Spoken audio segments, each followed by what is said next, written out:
observer and the observed. Please go on with me a little further. It may be rather complex, rather subtle, but please go on with it. Now, when I build an image about you or about anything, I am able to watch that image. So there is the image and the observer of that image. I see someone, say, with a red shirt on, and my immediate reaction is that I like it or that I don't like it. The like or dislike is the result of my culture, my training, my associations, my inclinations, my acquired and inherited characteristics. It is from that center that I observe and make my judgment, and thus the observer is separate from the thing he observes. But the observer is aware of more than one image. He creates thousands of images. But is the observer different from these images? Isn't he just another image? He is always adding to and subtracting from what he is. He is a living thing all the time, weighing, comparing, judging, modifying and changing as a result of pressures from outside and within. Living in the field of consciousness, which is his own knowledge, influence, and innumerable calculations. At the same time, when you look at the observer, who is yourself, you see that he is made up of memories, experiences, accidents, influences, traditions, and infinite varieties of suffering, all of which are the past. So the observer is both the past and the present, and tomorrow is waiting, and that is also a part of him.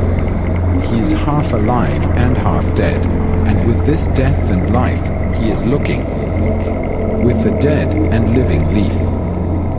And in that state of mind which is within the field of time, you, the observer, look at fear, at jealousy, at war, at the family, that ugly enclosed entity called the family, and try to solve the problem of the thing observed, which is the challenge, the new. You are always translating the new in terms of the old, and therefore are everlastingly in conflict. One image, as the observer, observes dozens of other images around himself and inside himself, and he says, I like this image, I'm going to keep it, or I don't like that image, so I'll get rid of it. But the observer himself has been put together by the various images which have come into being through reaction to various other images. So we come to a point where we can say the observer is also the image. Only he has separated himself and observes. This observer, who has come into being through various other images, thinks himself permanent, and between himself and the images he has created, there is a division, a time interval.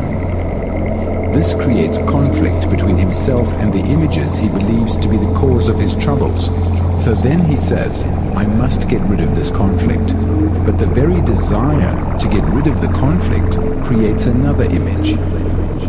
Awareness of all this, which is real meditation, has revealed that there is a central image put together by all the other images, and this central image, the observer, is the sensor, the experiencer, the evaluator, the judge who wants to conquer or subjugate the other images or destroy them altogether.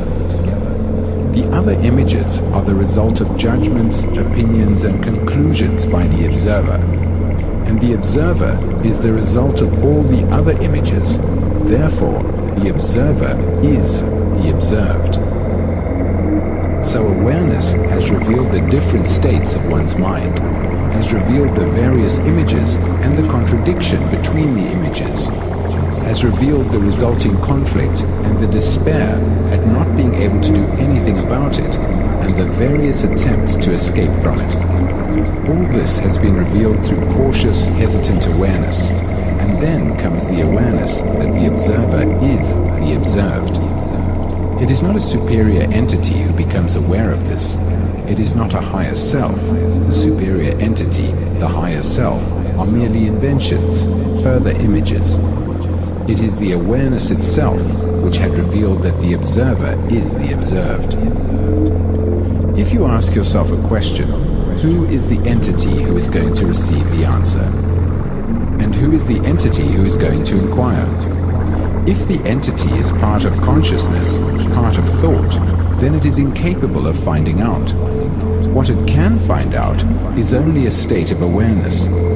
But if in that state of awareness there is still an entity who says, I must be aware, I must practice awareness, that again is another image.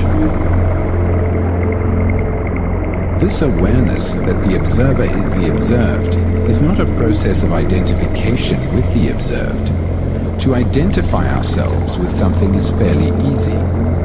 Most of us identify ourselves with something, with our family, our husband, our wife, our nation, and that leads to great misery and great wars. We are considering something entirely different, and we must understand it, not verbally, but in our core, right at the root of our being.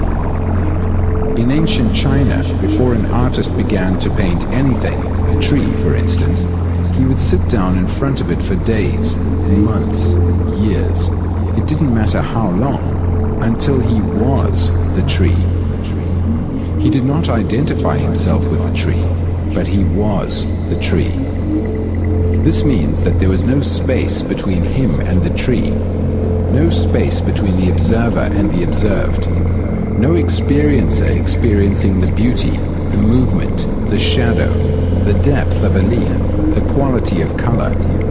He was totally the tree, and in that state only could he paint. Any movement on the part of the observer, if he has not realized that the observer is the observed, creates another series of images, and again he is caught in them.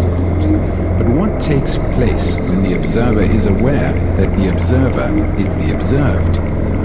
Go slowly, go very slowly, because it is a very complex thing we are going into now. What takes place? The observer does not act at all. The observer has always said, I must do something about these images. I must suppress them or give them a different shape.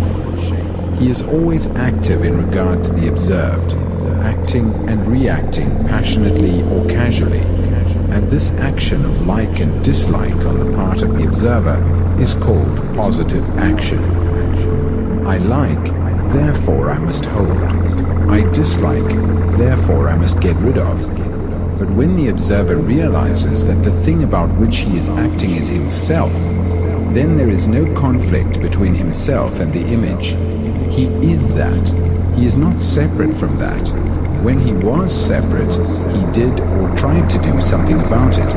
But when the observer realizes that he is that, then there is no like or dislike, and the conflict ceases.